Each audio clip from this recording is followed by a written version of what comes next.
Karachi YouTuber राजा भट्ट के खिलाफ FIR दर्ज न होने पर वकला का सिटी कोर्ट में हड़ताल का ऐलान। यूट्यूबर राजा भट्ट के खिलाफ एफआईआर दर्ज न होने पर कराची में वकला ने बुध को सिटी कोर्ट में हड़ताल का ऐलान कर दिया।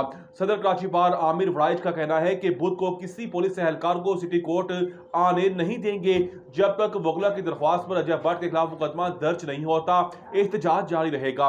वकला ने सिटी कोर्ट में कल सुबह 11 बजे हंगामी इजलास तलब कर लिया।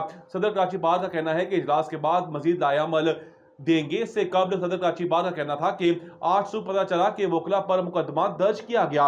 वकला की जानिब से सिटी कोर्ट के सामने एम.ए. जिन्ना रोड पर एहतजाज भी किया गया, जिसके बायस एम.ए. जिन्ना रोड और इतराफ की सड़कों पर ट्रैफिक की रवानी मुतासिर हो गई।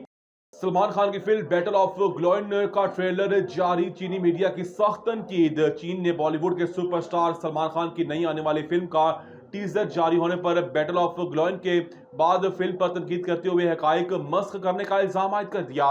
फिल्म में सलमान खान को भारतीय फौजी अफसर के किरदार में दिखाया गया है। ये फिल्म 2020 में भारत और चीन के दरमियान ग्लोइन वादी में होने वाली सरहदी झड़पों पर मबनी है। इन झड़पों के बाद भारत और चीन के दरमियान कशीदगी में इजाफा हुआ, जिसके नतीजा में लाइन ऑफ एक्चुअल के करीब फौजी LAC कंट्रोल, तैनाती, सरहदी निगरानी और दीगर दिफाई इक़दाम किए गए।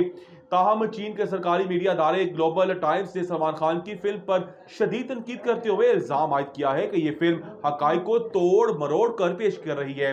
1000 गोल्स का संगे मील अबूर करूंगा इंशाअल्लाह। रोनाल्डो मुसलसल तीसरी बार मशरक़ वस्ता के बेहतरीन फुटबॉलर करार।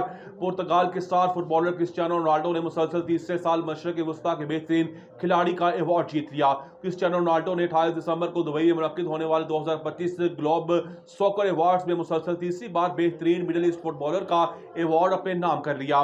40 साल फुटबॉलर ने तकरीब के दौरान अपने कैरियर के 1000 गोल्स मुकम्मल करने के अज़्म का भरपूर इजहार किया। रोनाल्डो ने तकरीब से खिताब करते हुए कहा कि मैं खेलते रहना चाहता हूं। आप जानते हैं मेरा हदफ क्या है, मैं मजीद ट्रॉफियां जीतना चाहता हूं और 1000 गोल्स मुकम्मल करना चाहता हूं। मैं जरूर इस नंबर तक पहुंचूंगा अगर कोई इंजरी ना हुई इंशाअल्लाह। सऊदीया में काम करने वाले पाकिस्तानी मुलाजमीन के लिए खुशखबरी। सऊदी अरब की हुकूमत ने मुमलिकत में काम करने वाले तमाम मुलाजमीन के लिए औकातकार से मुतालिक अहम हिदायत जारी करते हुए रोजाना 8 घंटे काम करने की हद मुकर्रर कर दी। सऊदी लेबर कानून के तहत आम हालात में किसी भी मुलाजम से यौमिया 8 घंटे या हफ्ते में हफ्तावार 48 घंटे से ज्यादा काम नहीं लिया जा सकता। इस फैसले का मकसद कारकुनों के हकूक का तहफ़्फ़ुज़, बेहतर काम का माहौल फराहम करना और काम और ज़ाती ज़िंदगी के दरमियान तवाज़ुन कायम रखना है। सऊदी लेबर लॉ के मुताबिक आजर या कफील इस बात का पाबंद होगा कि वो मुलाजमीन को मुकर्ररा दिनों में मुनासिब आराम फराहम करे। हुकाम का कहना है कि अगर किसी इदारे में मुलाजिम से मुकर्रर वक्त से जायद काम लिया जाता है तो उसे ओवर टाइम शुमार किया जाएगा।